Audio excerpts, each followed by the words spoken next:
금리가 뭔지, 왜 자꾸 오르락내리락 하는지, 그리고 그 변화가 우리 삶에 어떤 영향을 미치는지 오늘 아주 쉽고 재밌게 한번 파헤쳐 볼 겁니다. 자, 그럼 금리 롤러코스터 출발합니다. 금리 넌 대체 뭐니? 금리는요, 쉽게 말해 돈을 빌리고 빌려주는데 드는 가격이에요. 우리가 은행에서 돈을 빌리면 이자를 내야 하잖아요. 그 이자율이 바로 금리입니다. 반대로 우리가 은행에 돈을 맡기면 이자를 받죠? 이때 받는 이자율도 금리고요. 즉, 돈의 사용료라고 생각하면 됩니다. 근데 이 금리가 왜 중요하냐고요? 우리 삶 구석구석에 엄청난 영향을 미치거든요. 집을 사려고 대출을 받는데 금리가 오르면 이자 부담이 커져서 월급 빼고 다 이자로 나갈 수도 흑흑. 반대로 금리가 내려가면 이자 부담이 줄어들어서 좀 더 여유로운 생활을 할 수 있겠죠. 주식, 부동산 투자에도 금리는 엄청난 영향을 미칩니다. 금리는 왜 변동하는 걸까? 금리가 변동하는 데는 여러 가지 이유가 있어요. 가장 큰 원인은 바로 물가 상승. 물가가 오르면 돈의 가치가 떨어지기 때문에 돈을 빌려준 사람은 손해를 볼 수 있어요. 그래서 물가 상승을 잡기 위해 중앙은행이 금리를 올려서 시중에 돈을 덜 풀리게 하는 거죠. 금리가 오르면 사람들이 돈을 덜 쓰게 되고 소비가 줄어들면서 물가 상승률이 둔화되는 효과를 기대할 수 있어요. 또 경기가 좋아지면 기업들이 투자를 늘리고 돈을 빌리려는 수요가 증가하면서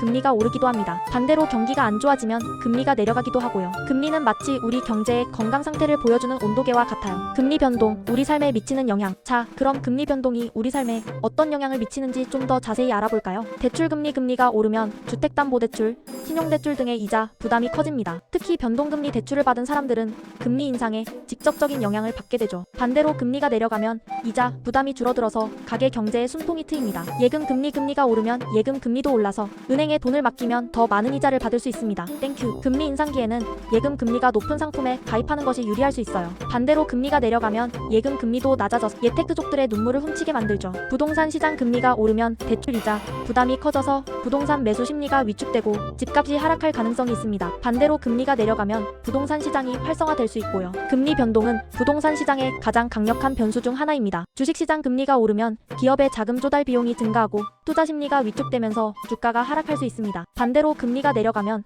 주식시장에 긍정적인 영향을 미칠 수 있죠. 금리 변동은 주식 투자에도 매우 중요한 요소입니다. 금리 변동에 현명하게 대처하는 방법. 금리 변동은 피할 수 없는 현실입니다. 그렇다면 어떻게 현명하게 대처해야 할까요? 재테크 포트폴리오 다변화. 금리 변동에 따라 예금, 적금, 펀드 등 다양한 상품에 분산 투자하여 위험을 분산하는 것이 중요합니다. 고정금리 vs 변동금리 선택. 대출을 받을 때 고정금리와 변동금리 중 선택해야 하는데 금리 인상기에는 고정금리가, 금리 인하기에는 변동금리가 유리할 수 있습니다. 경제뉴스 꾸준히 구독. 금리, 물가, 경기 동향 등 경제 관련 뉴스를 꾸준히 구독하여 시장 상황을 파악하고 자신의 투자 전략을 수정해야 합니다. 마무리. 자, 오늘은 금리 변동에 대해 알아봤습니다. 금리는 우리 삶에 다양한 영향을 미치는 중요한 요소라는 것을 잊지 마세요. 금리 변화에 관심을 가지고 현명하게 대처해서 모두 부자 되자고요. 궁금한 점이 있다면 언제든지 댓글로 질문해주세요. 그럼 다음에 또 만나요. 안녕.